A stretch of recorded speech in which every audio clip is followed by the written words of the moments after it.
ಯೇಸು ಕರ್ತನ ದಿವ್ಯ ನಾಮದಲ್ಲಿ ನಿಮ್ಮೆಲ್ಲರಿಗೂ ನನ್ನ ವಂದನೆಗಳು. ಮಾರ್ಚ್ 8ರಂದು ಅಂತಾರಾಷ್ಟ್ರೀಯ ಮಹಿಳಾ ದಿನವಾಗಿದ್ದು, ಮಹಿಳೆಯರು ಜಗತ್ತಿಗೆ ನೀಡಿದ ಕೊಡುಗೆಗಳಿಗಾಗಿ, ಮಹಿಳೆಯರ ಘನತೆ ಮತ್ತು ಮೌಲ್ಯಕ್ಕಾಗಿ ನಿಲ್ಲುವಂತೆ ಇತರರನ್ನು ಪ್ರೇರೇಪಿಸುವ ದಿನವಾಗಿ ಎಲ್ಲೆಡೆ ಆಚರಿಸಲಾಗುತ್ತದೆ. ಆಕೆಯು ಒಂಟಿಯಾಗಿರಲಿ ಅಥವಾ ವಿವಾಹಿತಳಾಗಿರಲಿ, ದೈವಿಕ ಮಹಿಳೆಯಾಗಿ ದೇವರ ಯೋಜನೆ ಉದ್ದೇಶವನ್ನು ನೆರವೇರಿಸಲು ಕರ್ತನು ನಮ್ಮನ್ನು ಕರೆಯುತ್ತಿದ್ದಾನೆ. ಕ್ರಿಸ್ತನ ಜನನದ ಸಮಯದಲ್ಲಿ ನೀತಿವಂತಿಕೆ ಮತ್ತು ದೈವಭಕ್ತಿಯನ್ನು ಅನುಸರಿಸಿದ 3 ಮಹಿಳೆಯರ ವಿಷಯವಾಗಿ ಈ ದಿನ ಒಟ್ಟಾಗಿ ಕಲಿಯೋಣ. ದೈವಿಕ ಮಹಿಳೆ ಎಂದರೇನು? ದೈವಭಕ್ತಿ ಎಂಬ ಪದವು ಕರ್ತನ ಭಯಕ್ಕೆ ಬಳಸಲಾದ ಗ್ರೀಕ್ ಪದವಾಗಿದೆ. ಯೆಶಾಯ 11:2 ಮತ್ತು ಜ್ಞಾನೋಕ್ತಿಗಳು 1:7. ಯೆಹೋವನ ಭಯವೇ ತಿಳುವಳಿಕೆಗೆ ಮೂಲವು. ಈ ಪದವು ದೇವರಿಗೆ ಮತ್ತು ಆತನ ವಾಕ್ಯಕ್ಕೆ ಸರಿಯಾದ ನಮ್ಮ ಹೃದಯದ ಮನೋಭಾವವನ್ನು ಒಳಗೊಂಡಿದೆ. ಲೂಕ 11:27 ಕರ್ತನು ಹೇಳಿದ್ದು, ದೇವರ ವಾಕ್ಯವನ್ನು ಕೇಳಿ ಅದಕ್ಕೆ ಸರಿಯಾಗಿ ನಡೆಕೊಳ್ಳುವವರೇ ಧನ್ಯರು. ಕರ್ತನು ವಾಕ್ಯವನ್ನು ಪಾಲಿಸುವ ಅಗತ್ಯವನ್ನು ಒತ್ತಿ ಹೇಳುತ್ತಾನೆ. ದೇವರ ಮೇಲಿನ ಭಯ, ಭಕ್ತಿ, ಆತನಲ್ಲಿನ ಆಳವಾದ ಗೌರವವು, ಆತನ ಪ್ರತಿಯೊಂದು ವಾಕ್ಯವನ್ನು ಜಾಗರೂಕತೆಯಿಂದ ಪಾಲಿಸುವ ವಿಧೇಯತೆಯನ್ನು ಮತ್ತು ಆತನನ್ನು ಮೆಚ್ಚಿಸಲು ಸಂಪೂರ್ಣ ಬದ್ಧತೆಯನ್ನು ಒಳಗೊಂಡಿರುತ್ತದೆ. ದೈವಭಕ್ತರು ಎಂದರೆ ಆಂತರಿಕವಾಗಿ ತಾವು ಏನೆಂದು ಬಾಹ್ಯವಾಗಿ ಪ್ರದರ್ಶಿಸುವವರು. ದೇವರ ಚಿತ್ತಕ್ಕೆ ಅವರ ಮನೋಭಾವವು ಆತನ ವಾಕ್ಯದಿಂದ ರೂಪಿಸಲ್ಪಟ್ಟಿರುವುದರಿಂದ ದೇವರಿಗಾಗಿ ಜೀವಿಸುವವರಾಗಿರುತ್ತಾರೆ.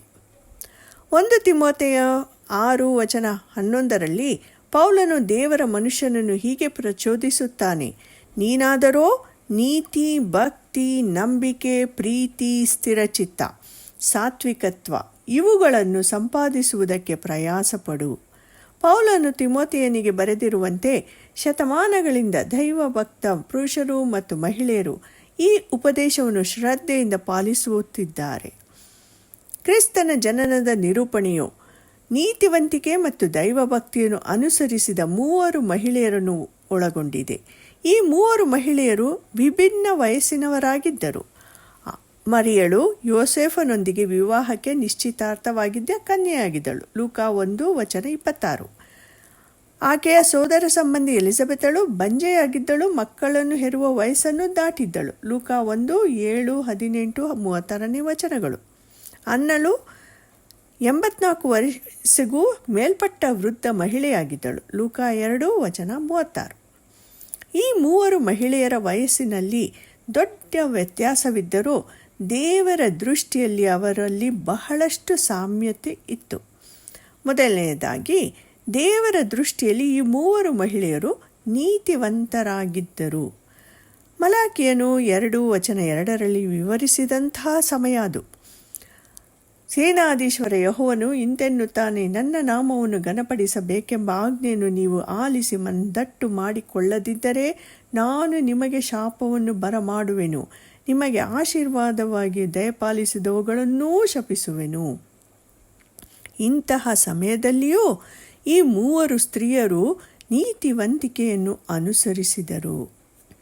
ಲೂಕ 1:6 ಜಕರಿಯನು ಮತ್ತು ಅವನ ಹೆಂಡತಿ ಎಲಿಜಬೆತಳು ಕರ್ತನ ಎಲ್ಲ ಆಜ್ಞೆಗಳನ್ನು, ನೇಮ ನಿಷ್ಠೆಗಳನ್ನು ಕೈಗೊಂಡು ತಪ್ಪಿಲ್ಲದೆ ನಡಕೊಳ್ಳುತ್ತಾ ದೇವರ ದೃಷ್ಟಿಯಲ್ಲಿ ನೀತಿವಂತರಾಗಿದ್ದರು. ಲೂಕ 1:28 ಆ ದೂತನು ಮರಿಯಳ ಬಳಿಗೆ ಬಂದು, ದೇವರ ದಯೆ ಹೊಂದಿದವಳೇ, ಕರ್ತನು ನಿನ್ನ ಸಂಗಡ ಇದ್ದಾನೆ, ನಿನಗೆ ದೇವರ ದಯೆ ದೊರಕಿತು ಅಂದನು. ಲೂಕ 2:37 ಅನ್ನಳು ದೇವಾಲಯವನ್ನು ಬಿಟ್ಟು ಹೋಗದೆ ಉಪವಾಸ ವಿಜ್ಞಾಪನೆಗಳಿಂದ ರಾತ್ರಿ ಹಗಲು ದೇವರ ಸೇವೆಯನ್ನು ಮಾಡುತ್ತಿದ್ದಳು. ಈ 3 ಮಹಿಳೆಯರಲ್ಲಿ ಸಾಮಾನ್ಯವಾಗಿದ್ದ 2ನೇ ವೈಶಿಷ್ಟ್ಯವೆಂದರೆ ದೇವರ ವಾಕ್ಯವನ್ನು ಕೇಳಲು ಅವರು ಸಿದ್ಧರಾಗಿದ್ದರು, ಪ್ರತಿಯೊಬ್ಬರೂ ಗಮನವಿಟ್ಟು ಆಲಿಸಿದರು ಮತ್ತು ದೇವರು ಬಯಸಿದಂತೆ ಪ್ರತಿಕ್ರಿಯಿಸಿದರು. ಮರಿಯಳ ನೀತಿವಂತ ಸ್ವಭಾವ. ದೇವರ ಸನ್ನಿಧಿಯಲ್ಲಿ ನಿಂತಿರುವ ಗಬ್ರಿಯೇಲನೆಂಬ ದೇವದೂತನು ಮರಿಯಳಿಗೆ, ಮರಿಯಳೇ ಹೆದರಬೇಡ, ನಿನಗೆ ದೇವರ ದಯೆ ದೊರಕಿತು, ಇಗೋ ನೀನು ಗರ್ಭಿಣಿಯಾಗಿ ಒಬ್ಬ ಮಗನನ್ನು ಹೆರುವಿ, ಆತನಿಗೆ ಯೇಸುವೆಂಬ ಹೆಸರಿಡಬೇಕು, ಆತನು ಮಹಾಪುರುಷನಾಗಿ ಪರಾತ್ಪರನ ಕುಮಾರನೆನಿಸಿಕೊಳ್ಳುವನು. ಆತನು ಸದಾಕಾಲ ಆಳುವನು, ಆತನ ರಾಜ್ಯಕ್ಕೆ ಅಂತ್ಯವೇ ಇಲ್ಲ ಎಂದು ಹೇಳಿದನು.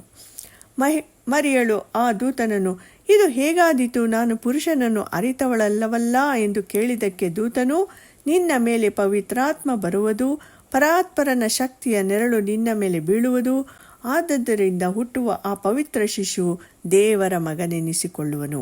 ಲೂಕ 1:30-35 ಮರಿಯಳಿಗೆ ನೀಡಲಾದ ಏಕೈಕ ಚಿಹ್ನೆ.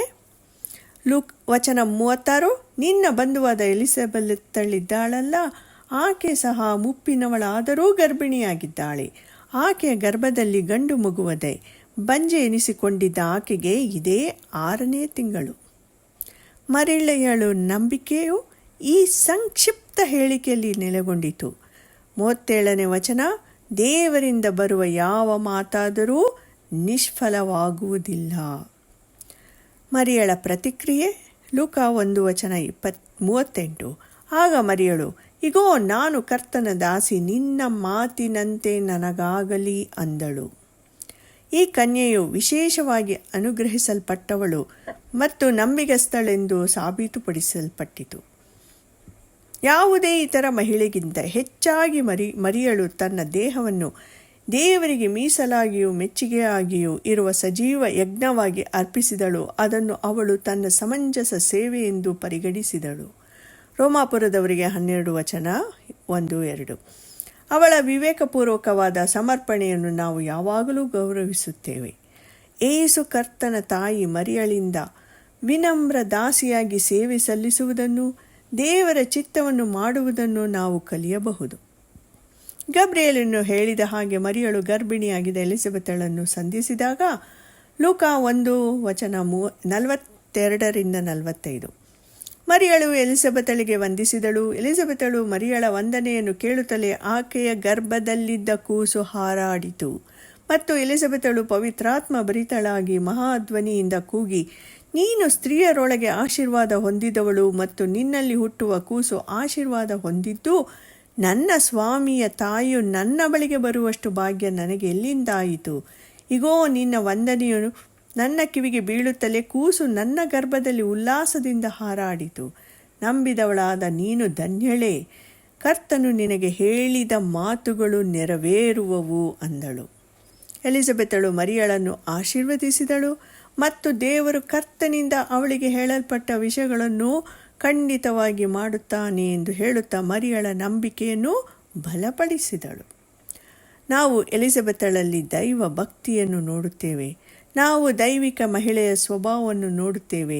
ಮರಿಯಳು ದೇವರ ವಾಕ್ಯವನ್ನು ಸ್ವೀಕರಿಸುತ್ತಾಳೆ. ಲೂಕ 1:46-49. ಆಗ ಮರಿಯಳು ಹೇಳಿದ್ದೇನೆಂದರೆ, ನನ್ನ ಪ್ರಾಣವು ಕರ್ತನನ್ನು ಕೊಂಡಾಡುತ್ತದೆ. ಆತನು ತನ್ನ ದಾಸಿಯ ದೀನಸ್ಥಿತಿಯ ಮೇಲೆ ಲಕ್ಷ್ಯವಿಟ್ಟಿದ್ದಾನೆ. ಶಕ್ತನಾಗಿರುವ ಆತನು ನನಗೆ ದೊಡ್ಡ ಉಪಕಾರಗಳನ್ನು ಮಾಡಿದ್ದಾನೆ. ಆತನ ನಾಮವು ಪರಿಶುದ್ಧವಾದದ್ದು. ಎಲಿಸಬೆತಳು ಮತ್ತು ಮರಿಯಳಿಗಿಂತ ಬಹಳ ಹಿಂದೆಯೇ ಅನ್ನಳು ಜನಿಸಿದ್ದಳು. ಅವಳು ಕೂಡ ನೀತಿವಂತಿಕೆ ಮತ್ತು ದೈವ ಭಕ್ತಿಯನ್ನು ಅನುಸರಿಸುವ ಮಹಿಳೆಯಾಗಿದ್ದಳು. ಲೂಕ 2:36-38. ಇದಲ್ಲದೆ ಅಸೇರನ ಕುಲದ ಫನುವೇಲನ ಮಗಳಾದ ಅನ್ನಳೆಂಬ ಒಬ್ಬ ಪ್ರವಾದಿನಿ ಇದ್ದಳು. ಆಕೆ ಬಹಳ ಮುಪ್ಪಿನವಳು. ಆಕೆ ತನ್ನ ಕನ್ಯಾವಸ್ಥೆ ಕಳೆದ ತರುವಾಯ ಗಂಡನ ಕೂಡ 7 ವರ್ಷ ಬಾಳುವ ಮಾಡಿ 84 ವರ್ಷ ವಿಧವೆಯಾಗಿದ್ದಳು. ಪ್ರವಾದಿನಿಯಾದ ಅನ್ನಳು ಕರ್ತನ ವಾಕ್ಯವನ್ನು ಗೌರವಿಸಿದಳು. ಮರಿಯಳು ಮತ್ತು ಯೂಸೆಫನು ದೇವದೂತನ ಸೂಚಿಸಿದ ಹಾಗೆ ಆ ಕೂಸಿಗೆ ಯೇಸುವೆಂದು ಹೆಸರಿಟ್ಟರು. ಬಳಿಕ ಅವರು ಆ ಕೂಸನ್ನು ಯೆರೂಸಲೇಮಿಗೆ ತೆಗೆದುಕೊಂಡು ಹೋದರು. ಆಗ ಅನ್ನಳು ಸರಿಯಾದ ಸಮಯದಲ್ಲಿ ಸ್ತುತಿಸುತ್ತಾಳೆ. ಆಕೆ ಅದೇ ಗಳಿಗೆಯಲ್ಲಿ ಹತ್ತಿರಕ್ಕೆ ಬಂದು ದೇವರಿಂದಾದ ಉಪಕಾರವನ್ನು ನೆನೆಸಿ ಕೊಂಡಾಡಿದ್ದಲ್ಲದೆ ಯೆರೂಸಲೇಮಿನ ಬಿಡುಗಡೆಯನ್ನು ಹಾರೈಸುತ್ತಿದ್ದವರೆಲ್ಲರ ಸಂಗಡ ಆತನ ವಿಷಯವಾಗಿ ಮಾತನಾಡುವವಳಾದಳು. ಲೂಕ 2:38. ಮರಿಯಳು ಮತ್ತು ಎಲಿಸಬೆತಳಂತೆ ಅನ್ನಳೂ ಕೂಡ ಒಬ್ಬ ದೈವಿಕ ಮಹಿಳೆಯಾಗಿದ್ದಳು. ಈ ಮೂವರು ಮಹಿಳೆಯರ ದೇವರ ವಾಕ್ಯಕ್ಕೆ ವಿಧೇಯತೆ ಮತ್ತು ಪ್ರಾಯೋಗಿಕ ಕಾರ್ಯಗಳ ದೇವಭಕ್ತಿಯ ಮಹಿಳೆಯರ ಅತ್ಯುತ್ತಮ ಉದಾಹರಣೆಗಳನ್ನು ನಮಗೆ ಎತ್ತಿ ತೋರಿಸುತ್ತದೆ. ಅವರ ಬೆಲೆ ಮಾಣಿಕ್ಯಗಳಿಗಿಂತ ಬಹಳ ಹೆಚ್ಚಾಗಿದೆ. ಜ್ಞಾನೋಕ್ತಿಗಳು 31:10.